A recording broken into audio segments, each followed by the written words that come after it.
Well, J-Dub, you mentioned it was going to look like square wheels. It did indeed, but Michael Lane almost did the unthinkable. And that's the thing, you never know what these bulls are going to do. His track record was to go one and around to the left. He goes right in the gate to the right. Michael Lane seems like pleasantly surprised, yes. But then he gets behind. He gets one to do what he wants him to do, and he gets behind there at the end. He almost went to be the first guy ever. 7.39, and we can all sense and see the frustration Michael Lane's exhibiting. Lucas Davino now, who did have the last pick, he went with Speed Demon. He is a little demon, and he is full of speed. This little bull's mean. He wants to get the bullfighters. He wants to get everybody, which almost, Shorty, if you're listening, it almost makes these bulls easier to take away from those guys when they are mean. Absolutely. We prefer it, because we know what that bull's going to do. He's going to come right to us. We can grab that bull. As long as we can get his head up, we can lead him in any direction. This bull kind of keeps his head down low, and he's really fast. Real short couple, so his turns are really quick. A lot of times he's difficult because of his speed and that low-headedness, but he sees us really well. He's really hard. Yep, here we go. Nice. All it took was one jump. Speed Demon, there you go. Boy, Cody Webster, good thing he's fast as well. No chance at all. He's done under 2 seconds. Yeah, he just got lifted up right out of there. It was almost like he didn't really want no part of him. You see his head's up, his hand just kind of comes out there pretty quick. And you see him just picks everybody up. Now he's got a spot on Cody Webster. I'll come get you. Wow. It does make you sort of chuckle, doesn't it, when those bulls are absolutely looking for somebody. As long as everybody gets out of there safe. As long as it ain't me. Exactly, which they did. Meanwhile, it'll be good to check in with this bull, legit, for the first time this season. Of course, a lot of talk ever since he tied with Hocus Pocus back at the 2018 PBR World Finals with those two great scores. He had a very... bull has a tendency to start jumping out of that spin, and I wondered if that would happen. You never know when you get a bull that they haven't ridden past 2 or 3 seconds, 4 seconds, you never know what's going to happen when they do pass that point. See if he's going to stay hooked, if he's going to get lost, if he gets scared and takes off, or he's just going to start quitting, slowing down. This bull has jumped out of it a couple times, and a couple of times he has went back the other way, and he looks excellent. But a few times he has took off down that chute, and that takes away from that bull score. But yet, still, this is Shorty and the guys, they know they got their work cut out for them with this one as well. This becomes yet another opportunity for Colton Jesse, gangster, who we'll eventually see tonight. But a chance to go 2 for 3 with a qualified ride here after going 3 for 4 last week in New York City. I do like this matchup, though. This bull has some up and down to him. And Chad Berger has probably put close to 100 pounds on this bull since he's acquired him last year. And he's starting to adjust to the weight. Those, just like anybody, when you put that much weight on, you have to adjust to it. It's like a linebacker that the coach wants to get a little bigger. You got to get them bigger with it and keep that speed. So you try to bring it on them slow. You don't just throw it on them in fatness and slow them down. And Berger's just as good at anybody at that. And he's got it on this bull, and you can see it. The bull is fighting the chute. He's ready to go. For Colton Jesse, just being here is an accomplishment. He dislocated that right shoulder. That's his free arm shoulder back in Albuquerque last season. Ended up having shoulder surgery, was out almost the whole year, came back to the World Finals. Admittedly, right, he said he felt a little rusty just because you can clearly attest sometimes those free arm injuries can be so hard to come back from. You would think, but naturally you think, well, man, it's not the one you hang on with. You'd want the other one to be the one that got injured. But in bull riding, it's not, because that arm comes up and moves over your head and forward and back so much where the riding arm kind of stays connected to the body in that shoulder position is better, actually. And this is a tough guy. He has went through this injury and didn't really think he was even hurt when he had to go in to have the surgery. Colton Jesse's ready.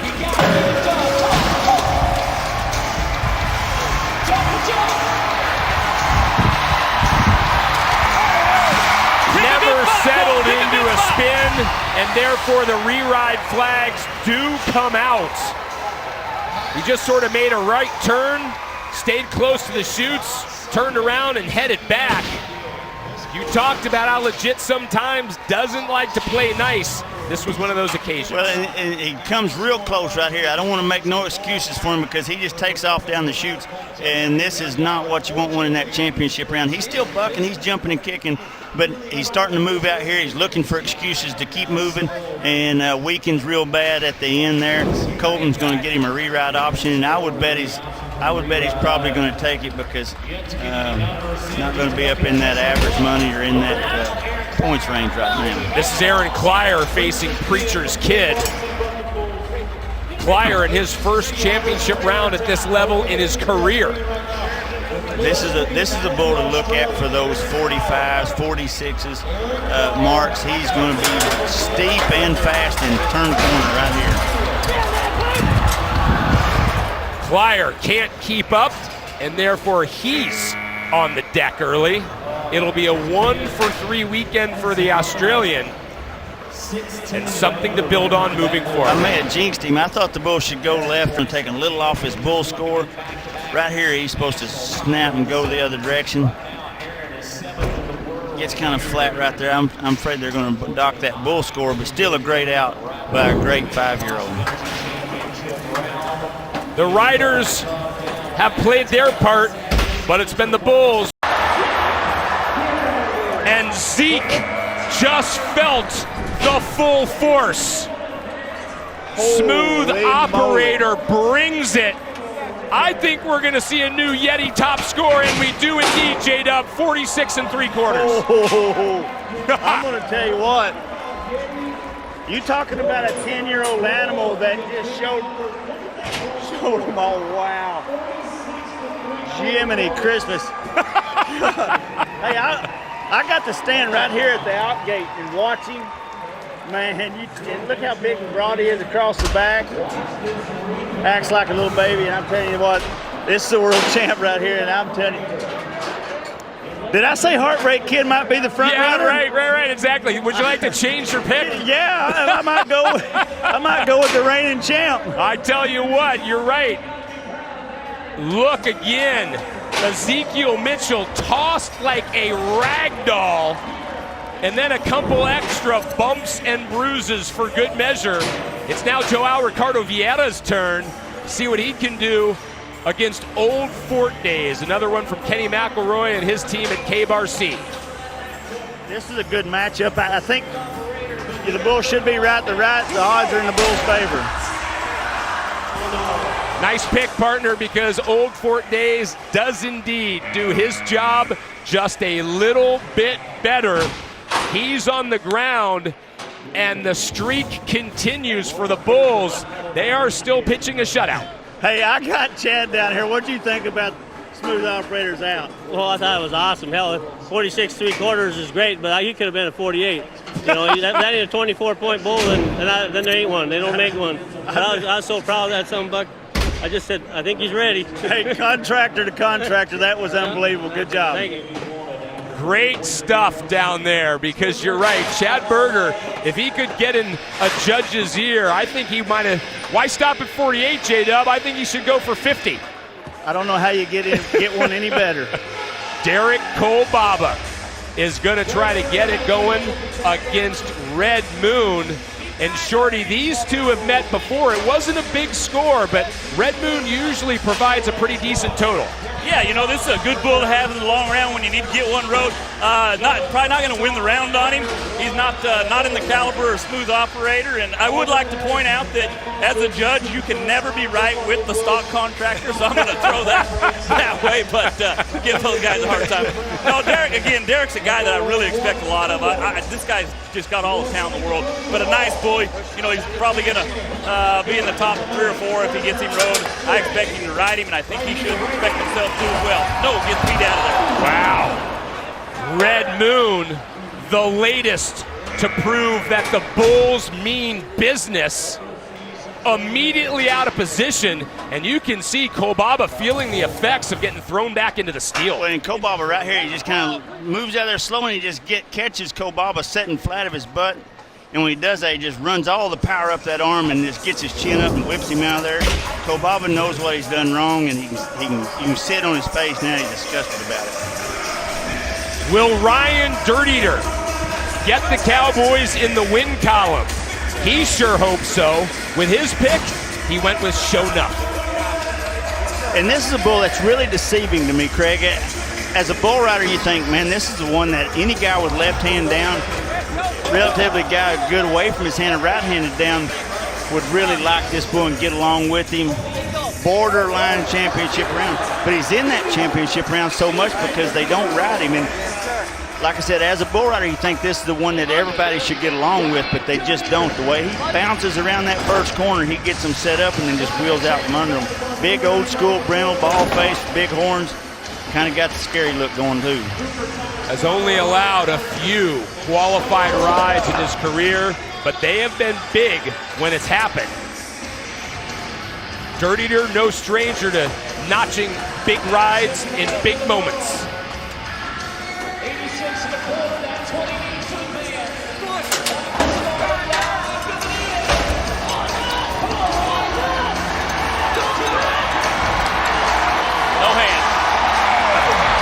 Shorty mentioned it. He lost his handle. Did the hand come off and out of the rope completely? Show 8 originally. Well, and they're going to review it, so they're going to look at it from the beginning. And I don't know that he did not slap him here at that first bounce I talk about. He has this bounce where he steps and he skips.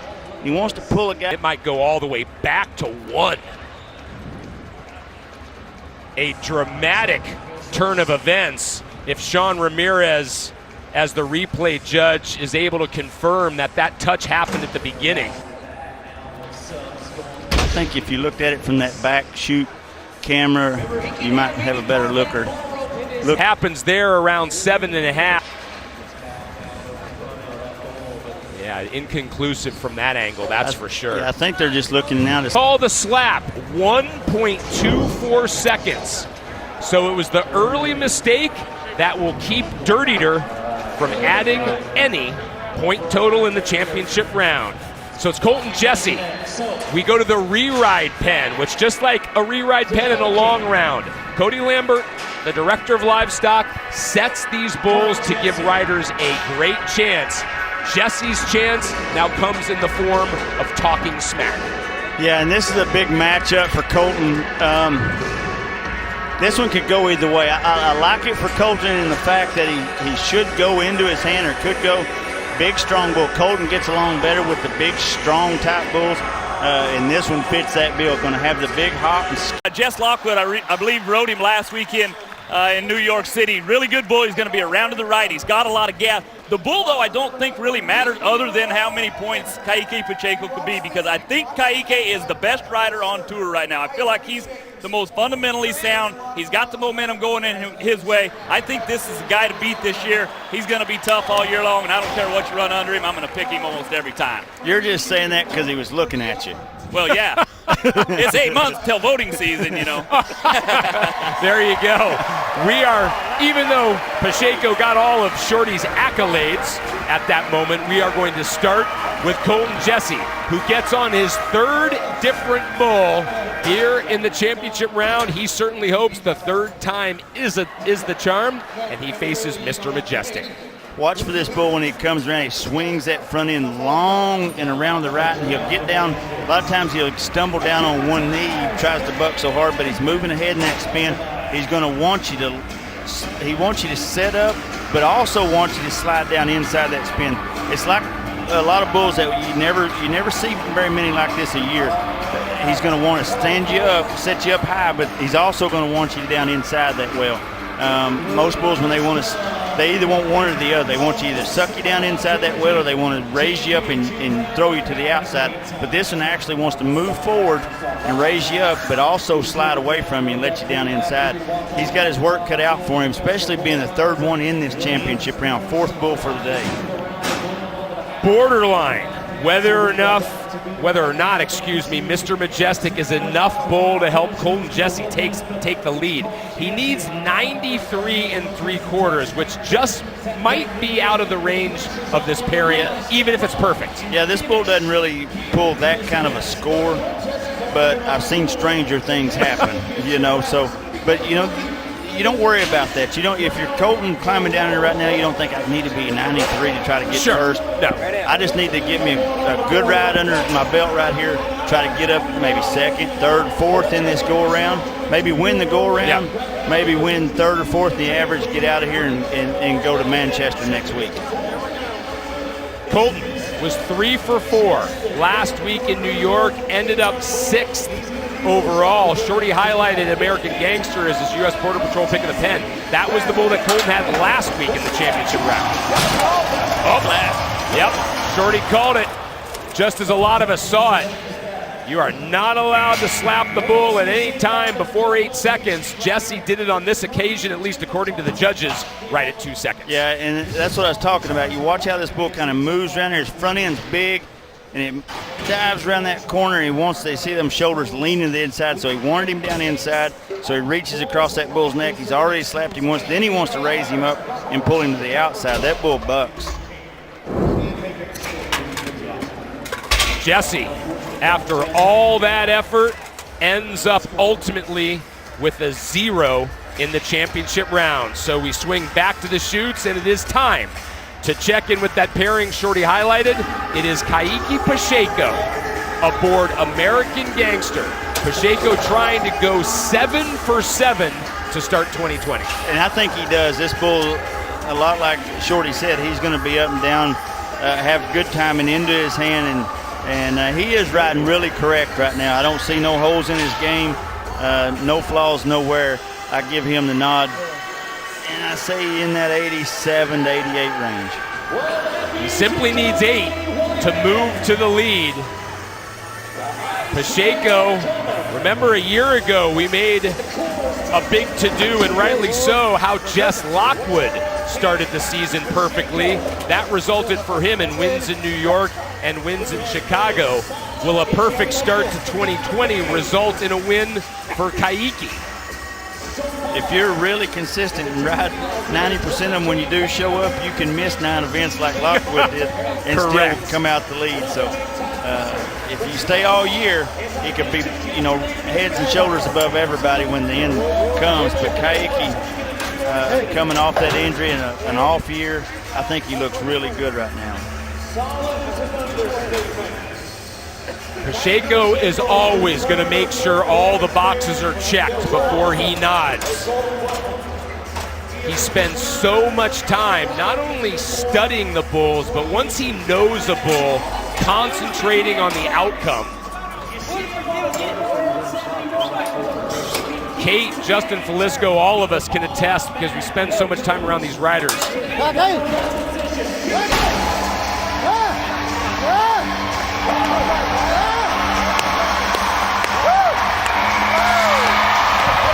It seems to be crystal clear for Kaiki. The glass isn't just half full, it is completely full. Pacheco has started the season 7 for 7, and he is poised to win Chicago. He conquers American Gangster to move to the lead, 90 1/4. Even better than I thought. The bull had a really exceptional day right around there. It kind of planes out towards the end, but you know what? That's not Kaiki's problem. That's not his fault. All he can do is show what he's got. Bull gets back to going good right there towards the very end, steps off on his feet, tips his helmet to the crowd. Some rare emotion from Pacheco. Eventually he should smile. Meanwhile, Bradley Britton versus High Test.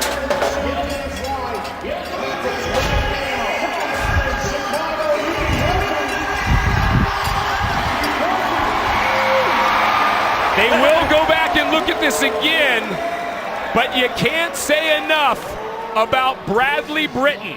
In his first event ever, there is a real possibility he's going to go 3 for 3. and impress everybody in Allstate Arena. Yeah, and Show Me Homie was supposed to be the next bull in that reride list, but when they got back there to him, they just didn't think he felt good, so they run High Test up, and not a gimme, but what a hammy day that they give him to bring him to town. Have this one in a championship round when you got to go against Smooth Operator and some of them, and you get High Test, and then you almost looks like he's going to get a score, but you almost blow it. And that's a tough one. If his hand, even though he's blown off the back of the bull, if his hand is still in the rope and he's not touching the ground with any part of his body, he's going to get a score. It looks like his hand is still in the rope right there. You can't see it out. Keep in mind, Sean Ramirez there in that bottom left-hand box is now tasked with parceling hundredths of a second. I mean, you could hear a pin drop inside Allstate Arena. If I was Bradley, I'd be a little closer to that booth going, I got 20, 30, yeah, $40. How much do you need, Sean? You just name your number. I mean, this is basically for Bradley Britton. And I think you can tell that he has it in his hand, like it's still held down between his leg there. Ramirez makes his decision. He is going to get a score, and Bradley Britton is going to rocket up these standings. Keep in mind that all these right season points, this one ride could be the difference with Bradley Britton staying on tour for the whole season. Getting to come back or not. Yeah. Let's hear from him. He's with Kate. First championship round, your initial reaction? Speechless, really am. Just blessed to be here, and thanks to my sponsors, Halftime Grill and Cantina, and just blessed to be here. Super excited. It's difficult to come into this situation and do what you did, get all your bulls ridden. How were you able to put the nerves aside? My buddy Bonner Bolin told me when I came up here, just take it one at a time, and that really helped me just stay focused on the bull ahead of me. Well done. Thank you. Craig. 2 riders left. This is Claudio Montagna Jr.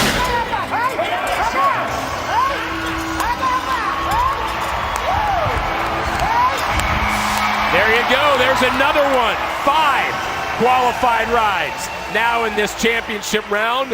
Claudio needs 90 to move ahead of Kaiki. This will be close.